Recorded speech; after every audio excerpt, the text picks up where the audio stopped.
Hello everyone, a very good morning to all of you. Welcome to the Law Entrance channel of अड्डा 24/7। आप सबका बहुत बहुत स्वागत है।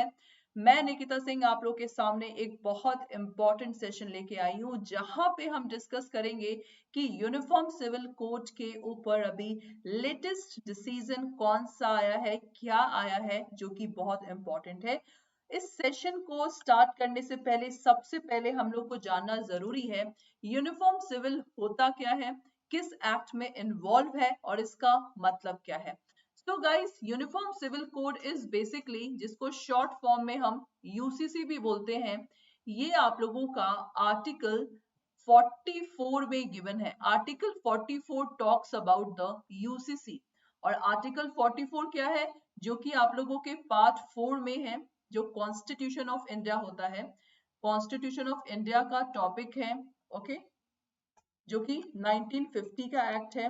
पार्ट 4 एंड द आर्टिकल, जो पार्ट 4 है आप लोग का क्या है, डीपीएसपी है, directive principle of state policy. ये पार्ट बोलता है जितने भी हमारे इंडिया में स्टेट्स हैं, every states have to follow the rules and regulations that is given in the DPSP, और जिसने फॉलो नहीं किया, इट इज नॉट इन्फोर्सिबल। मतलब you can not file the case on the state which are not following the rules and regulations which is given in the DPSP. तो ये आप लोगों का आर्टिकल 36 से लेकर 51 डीपीएसपी गिवन है। ओके, बहुत सारे आप लोग के आर्टिकल्स इसमें इन्वॉल्व हैं। एक ये होता है ना कहावत, हाथी के दांत दिखाने के कुछ और खाने के कुछ और, तो डीपीएसपी आप लोग का यही है। तो इसमें जो आर्टिकल 44 है यूनिफॉर्म सिविल कोड, इसका बेसिक मतलब क्या होता है, वन नेशन वन लॉ। क्या बोला मैंने, वन नेशन वन लॉ। आप सब जानते हैं ना, हमारे इंडिया में विभिन्न विभिन्न प्रकार के लोग रहते हैं, सबका कल्चर डिफरेंट होता है। अगर हम बात करें हिंदू, मुस्लिम, सिख, ईसाई, सबके कल्चर डिफरेंट है। अगर सब लोग एक लॉ फॉलो करेंगे तो क्या ये प्रैक्टिकली चीजें पॉसिबल है। जैसे अभी हिंदू कम्युनिटी में शादी को बोला जाए तो वहां पे 7 फेरे लगाए जाते हैं। मुस्लिम में बोला जाए तो कॉन्ट्रैक्ट की तरह शादी होती है। क्रिश्चियन, पारसी, सबके अलग अलग रीति रिवाज होते हैं। क्या इन सारे लॉ को रिमूव करके हम क्या एक सिंगल लॉ बना सकते हैं, यही क्वेश्चन है।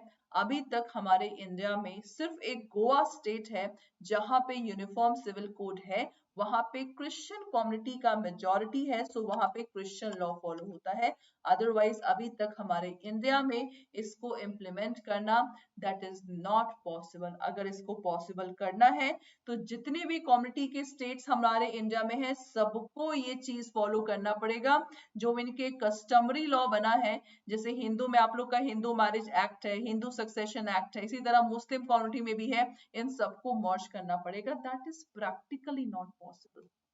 तभी तो यूनिफॉर्म सिविल कोड में जितने भी आर्टिकल्स हैं, this is not enforceable, that is written in article 37 of the Indian constitution. Okay, so आप लोगों का जो 22nd law commission of India है, ऑन वेनेसडे, मतलब जो कमिंग वेनेसडे था पिछले हफ्ते का, sought a fresh suggestion from the various stakeholders, including the public and religious organizations, on the uniform civil code। और इस सेशन को मेरा लाने का बस एक पर्पस ये भी था कि आप सब यहाँ पे लॉ एस्पिरेंट है, तो आप लोगों को भी इसमें बढ़ चढ़कर हिस्सा लेना चाहिए और अपने अपने point of view you have to speak. तो 22nd लॉ कमीशन क्वेश्चन के रूप में आ सकता है कि किस लॉ कमीशन ने इसको एडवाइस दिया है, सजेस्ट दिया है, 22nd। और लॉ कमीशन का बेसिक पर्पस क्या होता है, फ्यूचर को देख के एटलीस्ट आप लोगों का आज का चीजों को देखना, ठीक है, लॉ को अप्लाई करना कि कौन सा लॉ हमारा फ्यूचर में अप्लाई होना चाहिए। तो यूनिफॉर्म सिविल कोड को लेके यहाँ पे एडवाइजेस मांगी गई है, तो आप लोग भी इन एडवाइजेस को लीव मत करिएगा। ओके, अदरवाइज अगस्त 2018 में 21st लॉ कमीशन आप लोग का जब बना था, which is led by the former supreme court जज justice BS Chauhan had said UCC is neither a necessary nor desirable at this stage in the country. In a 185-page of consultation paper on the subject, the commission had emphasized that secularism could not be contradict the plurality prevalent in the country. Cultural diversity cannot be compromised to the extent and that our urge for uniformity itself become a reason for threat to the territorial integrity of the nation. इस चीज को अगर practically class apply किया जाए तो आप सब जानते हैं, अभी तो भाई कुछ बोल देने से हमारे इंडिया में दंगे हो जाते हैं, तो अगर ये यूनिफॉर्म सिविल कोड हो गया तो आप भी समझ सकते हैं कि what will happen in that scenario. ठीक है, तो आप लोग का जो लॉ कमीशन का लेटेस्ट जो डिसीजन था उसको मैं यहाँ पे हाईलाइट करूंगी and everyone have to see the exact wording of the law commission की उन्होंने एडवाइस कहाँ मांगा है और आप लोग भी एडवाइस को कहाँ देख सकते हैं। देखिए सबसे पहले क्लास ये आप लोग के 14 जून 2023 का है, यानी कि आपका जो आप लोग का वेनेसडे बीत गया।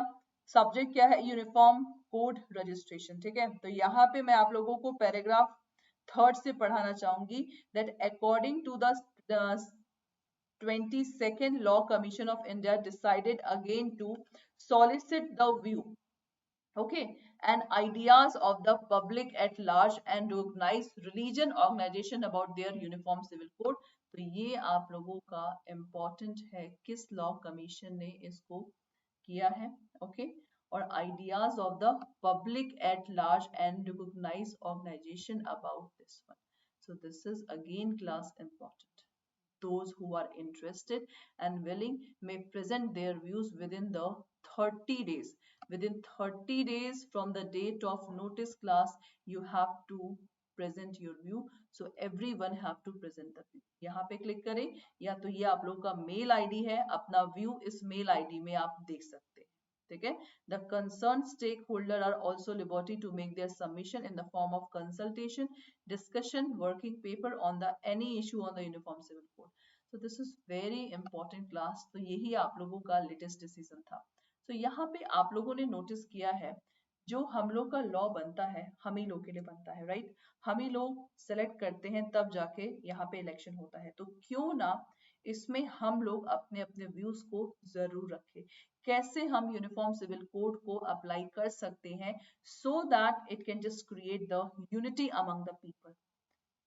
बिकॉज देखिए कोई भी गवर्नमेंट रहे, सबका एम क्या है? Welfare of the people.